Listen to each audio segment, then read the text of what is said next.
कल मैंने आप लोगों को हेडिंग लिखवाया था सामाजिक आदर्श नियमों के विपरीत आचरण। आप लोगों ने हेडिंग लिख लिया होगा तो उसके आगे लिखिएगा कि सामाजिक आदर्श नियम जो होते हैं ये व्यक्ति के व्यवहार के मार्गदर्शक के रूप में काम करते हैं।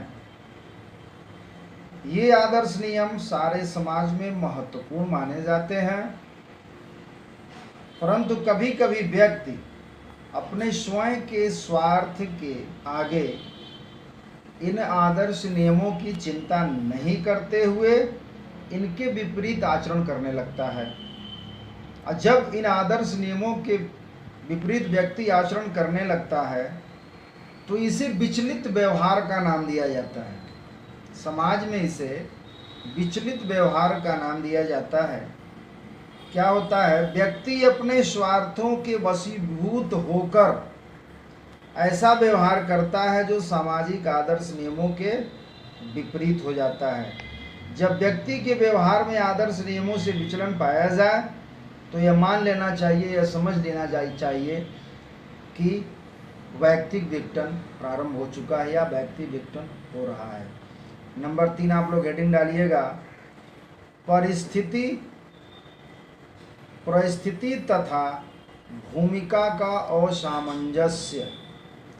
परिस्थिति तथा भूमिका का असामंजस्य, इसमें आप लोग लिखिएगा, प्रत्येक परिस्थिति के साथ एक निश्चित भूमिका जुड़ी होती है। जब तक व्यक्ति अपनी परिस्थिति के अनुरूप भूमिका निभाता रहता है तब तक तो उसका व्यक्तित्व संगठित रहता है, परंतु जब वह ऐसा नहीं कर पाता है तो उसका व्यक्तित्व विघटित हो जाता है। ऐसा व्यक्ति भावनात्मक असुरक्षा महसूस करता है, उसे संवेगात्मक संतुष्टि नहीं मिल पाती है, वह स्वयं भय में ग्रसित रहने लगता है और वह समझने लगता है कि उसमें परिस्थिति के अनुरूप भूमिका निभाने की योग्यता या क्षमता नहीं है। आज के गतिशील समाजों में परिस्थिति और भूमिका के क्षेत्र में इतनी तेजी से परिवर्तन हो रहा है कि व्यक्ति आसानी से निश्चित नहीं कर पाता है उसको यह निश्चित नहीं कर पाता है कि उससे समाज को क्या क्या अपेक्षाएं हैं या समाज उनसे क्या अपेक्षा कर रहा है। भूमिका संबंधी अस्पष्टता भी वैयक्तिक विघटन को जन्म देने में सहायता प्रदान करती है।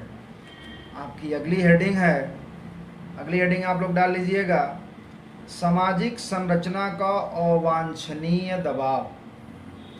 सामाजिक संरचना का अवांछनीय दबाव।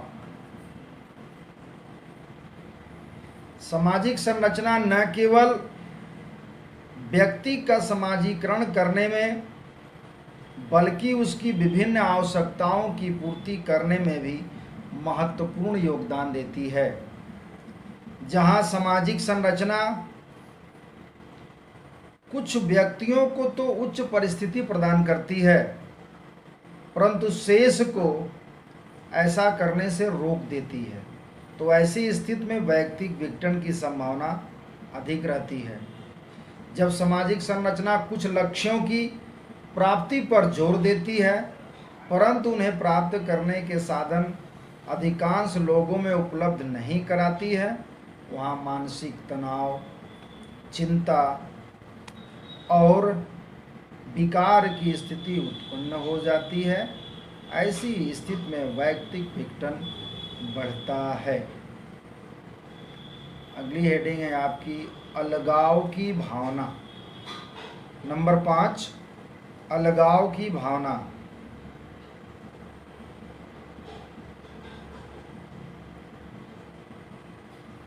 जब व्यक्ति अपने को सब प्रकार के समूहों अथवा सामाजिक संबंधों से कटा हुआ महसूस करता है, सामाजिक जीवन के विभिन्न क्षेत्रों में अपने को दूसरों से विमुख या अलग हुआ पाता है, तो इस सामाजिक मानसिक दशा को अलगाव कहा जाता है।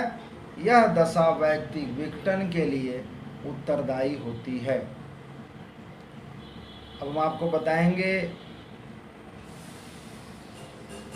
अगला क्वेश्चन, अगली हेडिंग आप लोग डाल लीजिएगा, वैयक्तिक विघटन के कारण। बहुत इंपॉर्टेंट क्वेश्चन भी है ये, वैयक्तिक विघटन के कारण।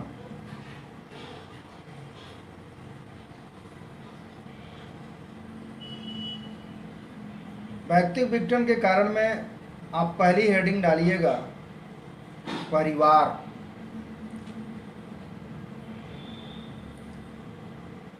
आप लोगों ने परिवार के बारे में बीए प्रथम वर्ष में पढ़ा भी होगा कि परिवार में ही बच्चे का पहला समाजीकरण होता है और उसके व्यक्तित्व का विकास होता है और वो प्रथम पाठशाला मानी जाती है। तो आप परिवार हेडिंग डालिए और उसमें लिखिएगा, परिवार समाजीकरण की एक महत्वपूर्ण संस्था है। यह बालक के व्यक्तित्व के विकास में प्रमुख भूमिका निभाता है। यदि परिवार का वातावरण उपयुक्त नहीं है, यदि पति पत्नी में तनाव और संघर्ष की स्थिति पाई जाती है, यदि संबंधों का नैतिक स्तर गिर चुका हुआ हो, परिवार में यदि बेईमानी, भ्रष्टाचार, पक्षतापूर्ण व्यवहार पनपते हों, तो बालक के व्यक्तित्व के स्वस्थ विकास की आशा नहीं की जा सकती है। यदि यहाँ बालक उन अभिवृत्तियों, मूल्यों, आदतों एवं व्यवहारों को अपने व्यक्तित्व में आत्मसात कर लेता है, तो सामाजिक दृष्टि से यह चीज़ें अमान्य हैं, यह बातें अमान्य हैं, तो व्यक्ति के जीवन संगठन का संतुलन बिगड़ जाता है। ऐसी स्थिति में व्यक्ति अपराधी, जुआरी, शराबी, वेश्यागामी बन सकता है। समाज विरोधी या समाज द्वारा अस्वीकृत प्रकार का आचरण कर सकता है। यह कहा जा सकता है कि टूटे परिवार वैयक्तिक विघटन में महत्वपूर्ण भूमिका निभाते हैं, क्योंकि व्यक्ति जो कुछ है वह प्रमुख रूप से परिवार की ही देन होता है। अब आप नंबर 2 हेडिंग डालिएगा, शिक्षा व्यवस्था।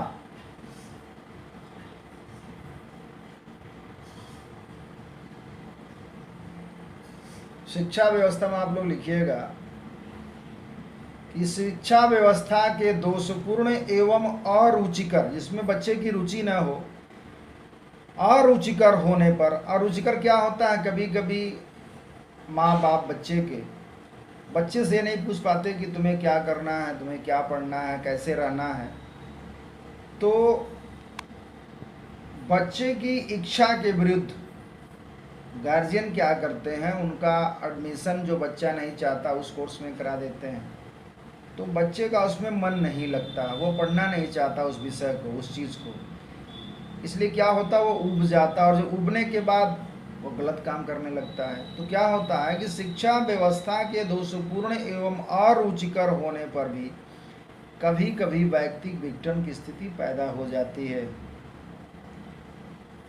ऐसी दशा में व्यक्तियों को बेकारी का सामना करना पड़ता है। ऐसी स्थिति में कुछ लोग अमान्य तरीकों से जीवन यापन करने के लिए गलत काम करने लगते हैं। शिक्षा के अरुचिकर होने पर भी बालक को कक्षा से भागकर सड़कों पर भटकने, गलत संगत में पड़ने, आवारागर्दी करने और अपराधी तक बनने का अवसर मिलता है। जहाँ शिक्षकों का चरित्र और नैतिक स्तर काफ़ी ऊंचा नहीं होता, वहाँ बालकों पर इसका बुरा प्रभाव पड़ता है। वे गलत दिशा में संस्कारित होते हैं और परिणाम स्वरूप उनके व्यक्तित्व का विघटन प्रारंभ हो जाता है। अब आप अगली हेडिंग डालिएगा, धर्म।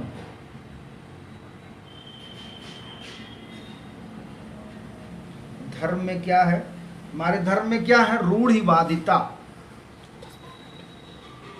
रूढ़िवादिता पाई जाती है।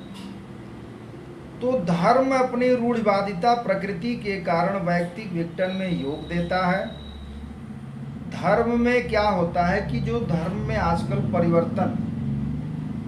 धर्म में परिवर्तन को कोई शीघ्रता से स्वीकार नहीं करता है। धर्म व्यक्ति में ऐसे रूढ़िवादी विचारों, मूल्यों एवं आदर्शों को भर देता है जिनके कारण वह बदली हुई परिस्थितियों के साथ सरलता से, सुगमता से और शीघ्रता से अनुकूलन नहीं कर पाता। ऐसी स्थिति में उसका वैयक्तिक विघटन होता है। धर्म सामाजिक नियंत्रण का भी एक प्रमुख साधन है। जैसे जैसे लोगों में धर्म के प्रति आस्था कम होती जाती है, उसके साथ ही वे उचित अनुचित की चिंता नहीं करते, मनमाने ढंग से व्यवहार करने लगते हैं। यह स्थिति वैयक्तिक विघटन या व्यक्ति के जीवन को विघटित करने में योग देती है। अगली हेडिंग है आर्थिक स्थिति।